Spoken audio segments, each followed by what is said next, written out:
Shalom. First and foremost, I'm going to give all praises, glory, and honor to Yahweh, by Hashem, Yahweh Shai, by Hashem, Rokak Kodash. I want to give double honors to the elder apostles of Great Millstone who rule well.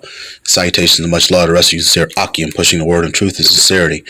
This is the cleric Izar coming at you with another lesson. I am continuing in my lot to bring you my ongoing series from excerpts of Hollywood, This Factory of Perverseness, another observation of predictive programming, how art imitates life and vice versa. Just a reminder, the purpose of my videos is to show correlations. Correlation is an observation of a mutual relationship or connection between two or more things. I use movie scenes to extract or extrapolate a narrative. I'm not glorifying the Hollywood culture or life. I have a wide knowledge of films, whether they be foreign or domestic, and I just use snippets as an example to bring out similarities and those correlations. To quote Cecil B. DeMille, the greatest source of material for motion pictures is the Bible. I call this lesson Esau's and Mad Hatter, Part 3. The image I have on display is from a title card from Batman the Animated Series. Watched this a long time ago. Of course, being the truth, I reflected on this particular episode. This particular episode was released on September 16th, 1993. The title of it is The Worrymen, directed by Frank Power. Just to give you a quick synopsis, once again, this is from Batman's Rogue Gallery, and the villain is called the Mad Hatter, not to be confused with the Mad Hatter from Alice in Wonderland. Okay, this guy's real name is Jervis Tetch, and he's a technical and electronic genius who experiments with animals using mind-controlling microchips stored within hats to simulate brainwaves.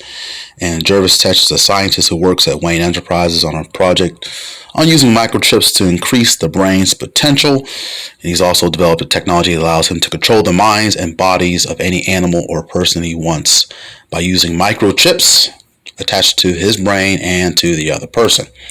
So the Mad Hatter frequently utilizes his technology, mind control devices to commit crimes. Okay. In this particular episode, a wealthy socialite by the name of Veronica Vreeland returns from Central America, bringing tiny handmade dolls for all her friends.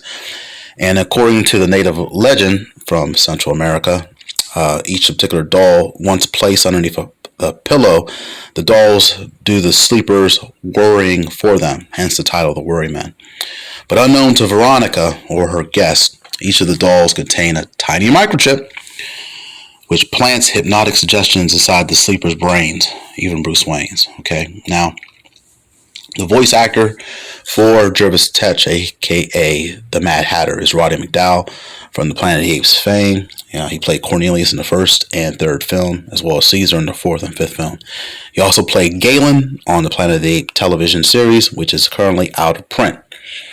Interesting enough as well, I know we're always mentioning the Jabberwocky, but actually a poem from the title Jabberwocky is actually quoted in this particular episode, which is interesting. The Mad Hatter quotes the author Lewis Carroll by saying, 1, 2, 1, 2, and through. The vorpal played, went snicker snack. He left it dead, and with his head he went galloping back. And it's also what's interesting as well is a guillotine is in this particular episode as well. Okay. And we know how that's going to play out in the end times, being a lot of the, or some of the elect will be beheaded due to their testimony of Yahweh B'Shem Yahweh Shai, and the fact that they're not going to bow down to this image of the beast. Okay. But basically, this is all going back to Esau, and he's going to be judged for his pride, and he's not going to get away scot-free, even though he is a fugitive and a vagabond like Cain. All right, and having that pride really is a universal offense as pertains to Proverbs chapter 16, verse 5. When you read Proverbs chapter 16, verse 5, it reads, "Everyone that is proud in heart is an abomination to the Lord. Through hand joined in hand, he shall not be unpunished." Okay, all right, so Esau's not going to be unpunished. Okay, he's actually going to pay for his pride. All right, as it even pertains to the book of Obadiah, and the pride in thy heart hath deceived thee. Okay, but I'm going to go into the Apocrypha, and because in this particular episode, these particular worrymen, or these little dolls that the Mad Hatter had designed, he had the microchips within the dolls, and the dolls, or the microchip itself really, it was designed to brainwash or or place hypnotic suggestions within the sleeper's brain. So basically, he had attacked the rich elite of Gotham City and had them all willingly give their riches back to the Mad Hatter. Okay, so he necessarily didn't have to steal them, but he was stealing them. Okay, and it was a deceitful manner. So that's why I'm going into the Apocrypha, because in Ecclesiasticus or Sirach chapter 10, starting at the 7th verse, it reads, "Pride is hateful before the Most High and man, and by both doth one commit iniquity." Okay. Verse 8, reading on, "Because of unrighteous dealings, injuries, and riches got by deceit," and this has happened in this particular episode. He was obtaining these riches by deceit, and just like Esau plans to do with this chip, he's probably gonna, he's crashing the economy in order to bring forth the chip. He's also going to lose his kingdom by doing it. Okay, and he's also going to probably steal a lot of wealth. As a result of him creating this new system that he wants everyone to succumb to. Reading on, "And the kingdom is translated from one people to another." Okay, so just like I was saying, he's going to lose this particular kingdom, and it's going to be taken back by Yahweh Shai when he returns with the angels to establish righteousness on this planet. Okay, but this is what I thought when I was watching this episode. Okay. Because he was getting treasures by a lying tongue. And that's also depicted in Proverbs chapter 21, verse 6. Proverbs 21, verse 6, and it reads, "The getting of treasures by a lying tongue is a vanity, tossed to and fro of them that seek death." Okay. So what's the definition of vanity? Well, it's an excessive pride in or admiration of one's own appearance or achievements. Okay, so that's what Esau has done. Okay, he's basically stolen the images of the Most High, his son, as well as the angels, and put himself in that particular place.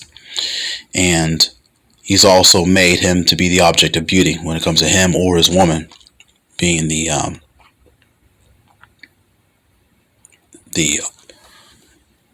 top of the pillar when it comes to beauty standpoint, okay, or beauty standards, I should say.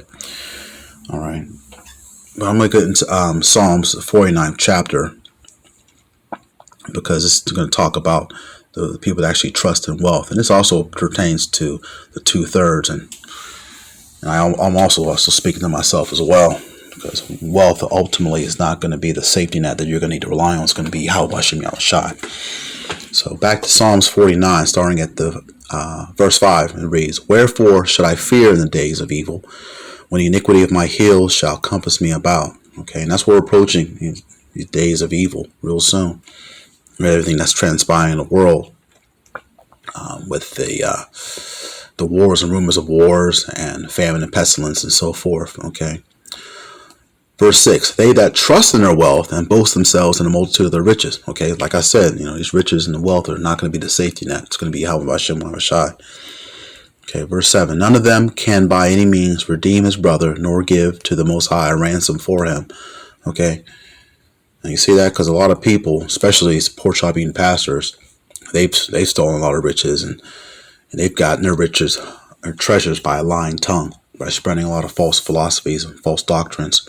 Okay, and that's not going to be able to redeem them or save them in this time that's to come, and they're not going to be able to give it to the Most High as a ransom for them to get out of their particular situation that they're going to be in. Verse 8, "For the redemption of their soul is precious, and it ceaseth forever." Okay, and a lot of them have sold their souls.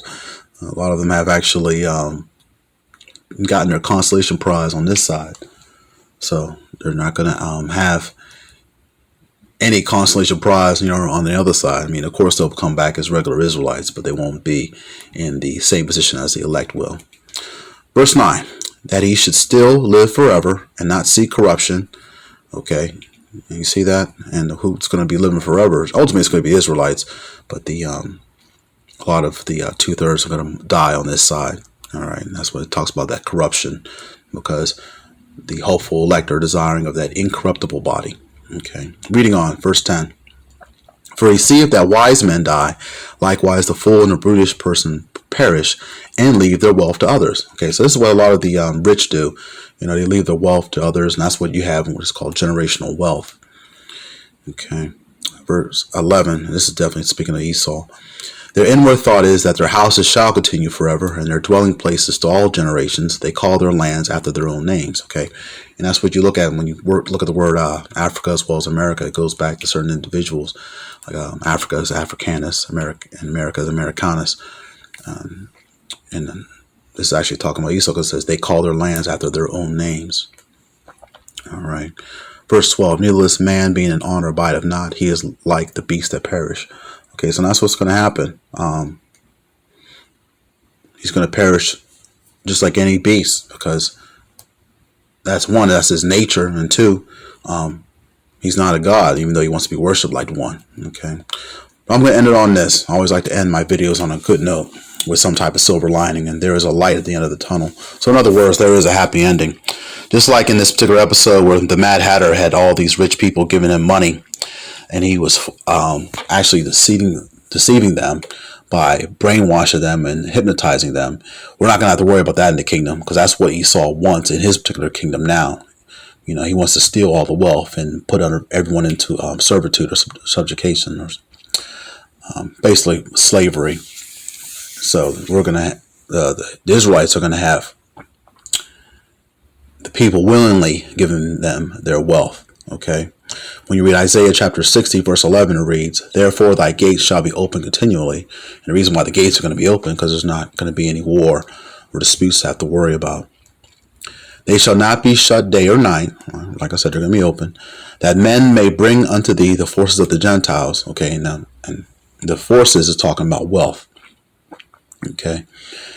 Reading on, and that their kings may be brought. Okay. So, like I said earlier, going back to the book of Apocrypha, Sirach chapter 10, it talked about that kingdom being translated from one people to another. So the current kings of this particular kingdom, they're going to fall, and the ultimate King of Kings, Lord of Lords, is about to be set up, which is going to be Yahushua. Okay.